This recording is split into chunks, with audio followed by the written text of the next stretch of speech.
بغيتكم تشوفوا معايا واحد الفيديو ديال حبيب عمهم تبون. اللي فهم منه شي كلمه يكتب لنا في كومونتير الله يرحم الوالدين. انا بعدا شخصيا تسالاو لي ما فهمت منه حتى شي لعبه. اسمع. ابن آوى ومالك الحزين كما ورد في كليلة ودمنة.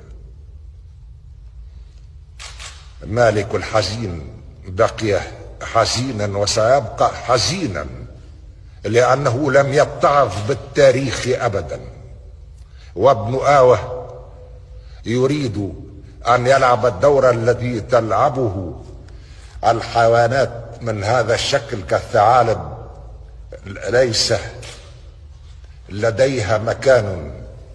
انا والله العظيم ما قشعت منه شي حاجه. منو اوا الملك الحزين دخل وخرج ما عرفتش اخويا. هذا راه هو تبون خوت، غير تبون طالع عليه شويه درجه، وهذا مسكين هادشي ما عطا فيه الله.